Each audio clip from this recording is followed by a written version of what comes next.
All right, and we're back with Miss Melissa Ice. Yes. Okay, now we were talking about basically it being a little harder for you to harder for you to advocate for women of color.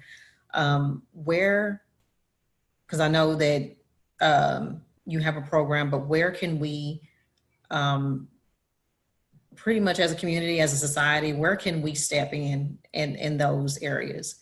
Um, do you have a lot of people that reach out to you for your program to assist, or like how great is the need? I mean, just in Fort Worth itself, like, is there like a really big need for advocates, period?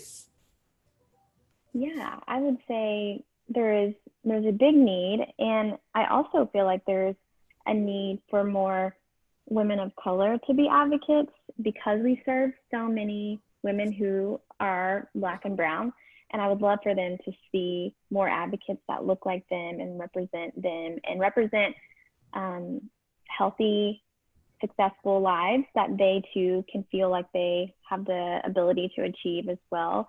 It is, you know, you don't, I sometimes am sad that I have an organization that is predominantly white and because we serve so many minorities. And that's something that as a leader, we're talking about all the time. We're working towards just making sure that other communities know that we exist outside of sort of the white Christian bubble that I think if you're a nonprofit and you're, surrounded by church people, you kind of get sort Yeah. of down the pipeline, and you're almost like you get stuck. You're like, how can I get off this hamster wheel? And not that I don't love the people that serve with us, because I absolutely do. And I think there's something really neat and beautiful and unique about the relationships and the bonds that I see built and walls that I think come down as a result of it. But that's something that we definitely have a need for. And I would say too, one of the biggest ways I think people can advocate, even if they are not don't have the capacity to do like a full mentor thing or full jail thing, and it's just coming to a training like the ones we have or that other people put on or ones online, whatever that looks like, and just learning about what it looks like so that we can better identify it in our own communities. Because I think that between media and movies, and maybe like I mentioned before, if you're like me, you sort of have a picture of what you think it looks like. And Yeah. for me, after realizing what it actually looks like, I'm like, oh my gosh, it was under my nose for so long. I just didn't know how to pinpoint it until now. And that's another thing too, especially in this climate. What do we look for? Because just say you have a neighbor and you notice just like suspicious activity. And I mean just blatant activity, like girls of all ages and different colors coming in and out of this house. And, it's quiet, during the day and, just, a lot of traffic coming through at night. Like, where would you start that process as far as like, what are some things to look for? Because I'm not about calling folks, calling police on folks for no reason. So, what are some things that we can Yes. definitely look for as just neighbors, period? Yeah, I would say as neighbors, things that I look for are um, younger women who are associating with older gentlemen, and Mhm. to where it seems obvious that the relationship is not, that's my dad, that's my uncle. It feels like it could be something more. And I see a lot of that at like, maybe at a gas station or Yeah. certain things where you're like, or the airport. I'm like, that's a weird pairing of people. And then I would say for neighbors, I mean, some of the things you're mentioning, that nighttime activity for sure. But I would say if you actually had a chance to have a conversation with a young woman, um, is something that she would typically do is lie about her age, of course, and then also wouldn't have access to a lot of her own things, her own maybe cell phone, her own identification. And why is it that she doesn't have those things? Her own Mhm. money. If you're a nurse, it's like, and someone brings in a patient, why is this gentleman speaking on her behalf about what happened to her? Why is she not speaking for herself? If you're a teacher and you have a teenage girl who always seems tired in class. Why is she tired? Why is she come to class every day exhausted? Let's figure out what she was doing the night before, Mhm. um, for her to be so tired the next day versus just assuming that she's not a good student. So I Mhm. feel like the list can kind of go on, but I would say, especially if I'm having conversations with um, women, no one has ever said, "Oh, my pimp, oh, my trafficker." They do not identify. Everybody always references a boyfriend, a common law husband. He's my man, my fill in Yeah. the blank. And there's always some notion of a romantic relationship there, which we see it as one of the traffickers' main ways that they Yeah. can recruit girls is by, they don't say, "Hey, can I sell you?" Yeah. They say, "Oh, hey, beautiful, have you ever considered being a model? And I want to take care of you, and I want to have your babies, and maybe we can just do this for a little bit to make ends meet." It's never someone outright trafficking them. And then I would say the kidnapping scenario that a lot of us think of is so rare. Very, very, It's very not rarely really is the that white ever the case. van all the time. Yes, yes. Yeah. And that's another thing that made me paranoid. Like I come out of the grocery store and there's a van parked next to me, I don't care if it's the cleaners, vacuum, I'll tell the security, come walk me out to my car real quick because I was parked right there and there's a van right there now and the side door is open by my door and the officer's looking at me like, you know what? Let me go and walk with you. It's like it's better safe than sorry. But yeah, it's not always the white van, and it's not always another thing too. I know they'll even put out like articles for like modeling or come here. We're doing auditioning models or auditioning children for these commercials, and they're fake. And so Mm-hmm. what are those things like you look for when, just say you pull up and there's what's the first thing that goes off in your head? Like to me, if I pull up and there's no cars there or there's not a lot of people there, because because I've taken my daughter before to like little auditions for commercials and stuff like that, and those lines are out the door. Like there's the hard to find parking. So if I don't see something like that, we're burning off, or the article itself doesn't look right. You can't, the contact number isn't right, or like sometimes I know one of my friends said she called one of the places and the guy answered, like it was his cell phone. And, he was like, "Hey, what's up?" And she was like, "Is this such and such?" "Oh yeah, yeah, yeah. This is that." And I was like, "Oh no, please don't take the baby over there." So Mm-mm. we have to watch out, like, definitely for advertising. But do you find a lot of, especially right now in the COVID situation, is there a lot of trafficking on like through the internet and any cyber uh, chat rooms and things like that? Yes, definitely. And I would say, in 2020, the main way that you can identify trafficking would be through understanding the ways that traffickers use social media to recruit young girls. And it's not, and there is some of that modeling. You should be a model, or you can be, and now I would say, "Oh, you should be an influencer." They'll use Yeah. terminology like that.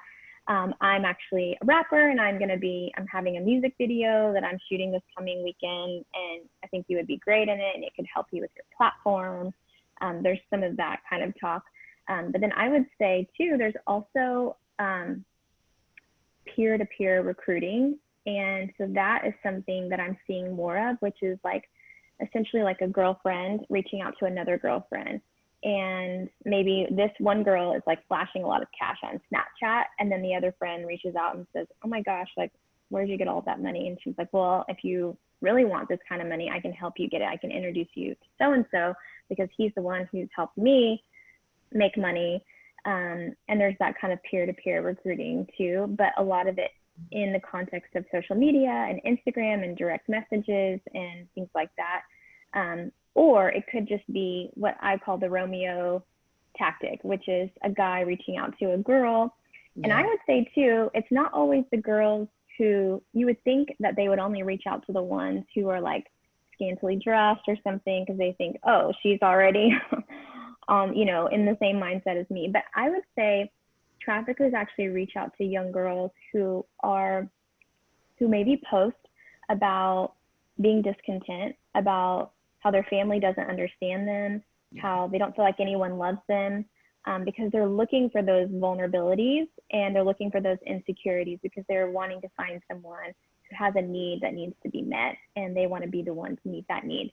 And so that is another thing that I would say too is we shouldn't just be nervous about if it's our children or someone posting like, hey, don't post that crop top, but then even the content of what's being posted, Yeah. if the post is like, nobody loves me, I don't feel beautiful, because everyone's sharing the feelings online these days. And so Mhm. I would say those Yeah. are actually even more significant vulnerabilities, is that self-esteem, that confidence, that those insecurities being voiced and someone seeing that and taking advantage of it.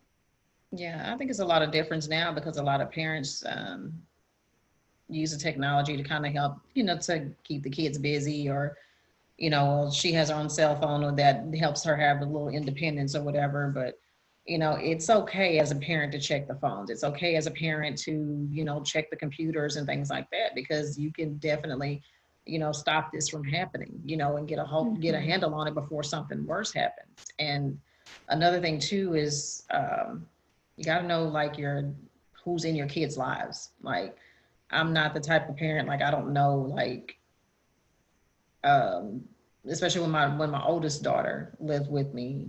She's in college now, but when she was here, it's like, well, I'm gonna go with my friend and such and such. Okay, I gotta meet her mom. Like, and if Yeah. I don't get a good vibe from the parent, then no, I don't mind, and I'm okay, because I've had one of her little friends' moms call me before. We were just wondering why it wasn't okay for her to come over here and blah blah blah.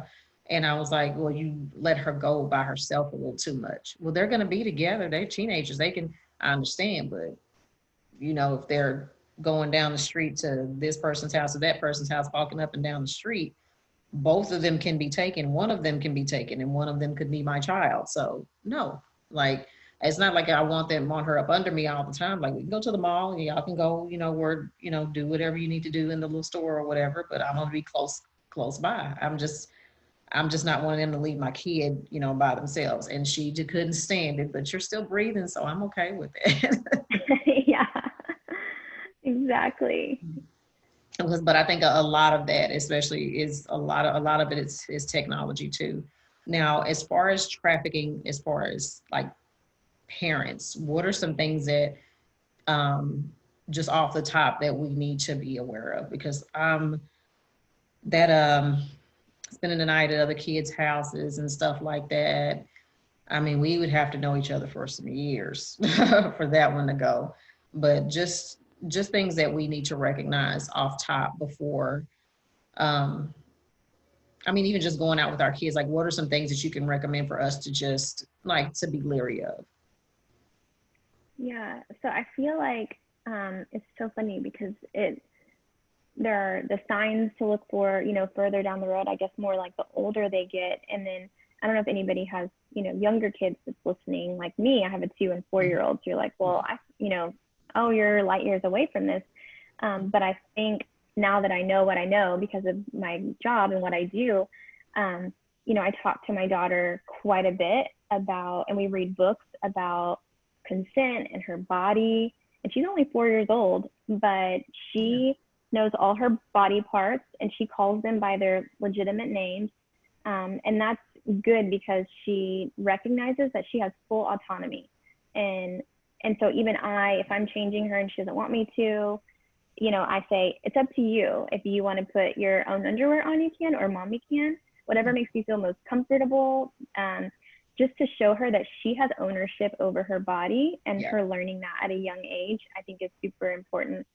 Um, so that when and if something were to happen, it would go off in her mind as like, hey, this is not appropriate. Exactly. I've known this since I was little. And I say that because I meet young women in jail, 17, 18, 19 years old, that still don't fully understand that the things that happened to them were wrong. They Hmm. still can't fully identify that they were a victim of anything because I don't know that they understood what boundaries were, what consent was, some of those things. So I would say for parents of younger kids, that's one thing that I'm trying to do now, just to help set her up for success, so that when she's in those scenarios, she doesn't freeze up. She's thought about what she can say no to. Yeah. But then fast forward, I think it's so much of it is technology, and like you said, who people are friends with. Because of that, some of that peer-to-peer stuff, unfortunately, I know too many scenarios of young girls who are recruited by the girl who sat next to them in their science class Yeah. and said, hey, after school, run over here with me to so-and-so's house. They have these cool little after school things, and, they're really cool, and they drive these cool cars, and one thing leads to another, and that girl is recruiting her into being trafficked by the same person. And then technology is just the number one thing, because it's the guys that I see now, they're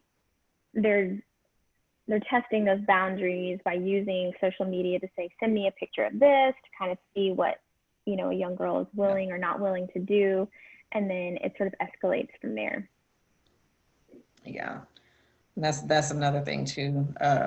Oh, like check the phones, please check the phones. Now, Yes. as far as like I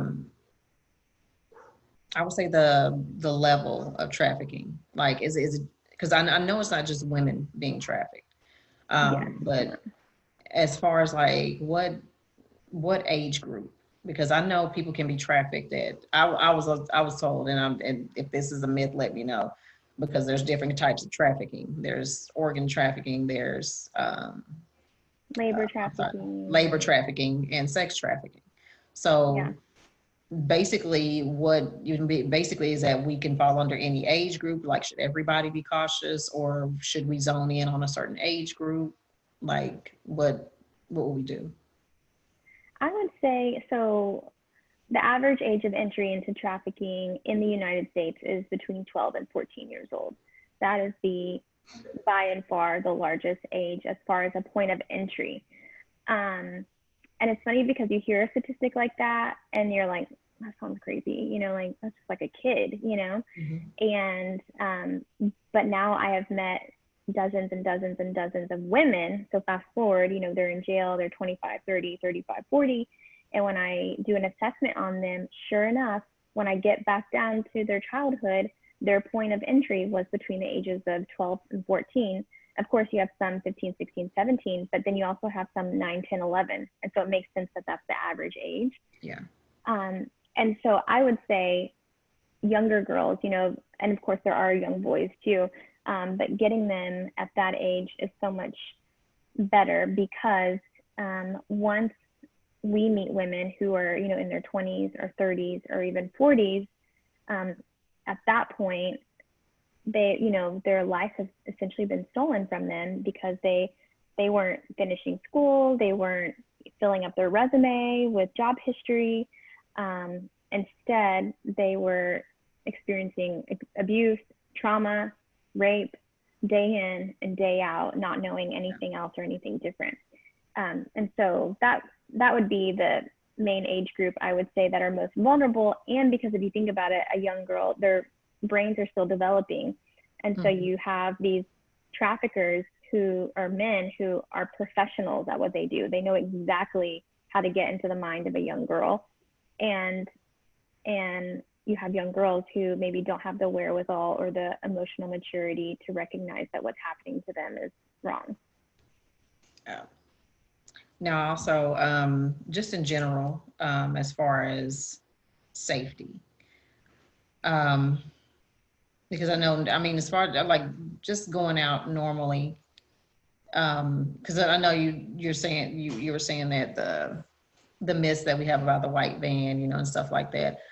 Just say I'm just going to like, are there certain areas like just like the grocery store or things like that we should kind of be cautious and things like that? Um, I would say a mall is a place that a lot of recruiting happens. And so And it's been said that there was a trafficker who, when he said he would go to the mall and he saw a group of girls hanging out together, he would always figure out which one seemed the least confident, which one walked with her head down.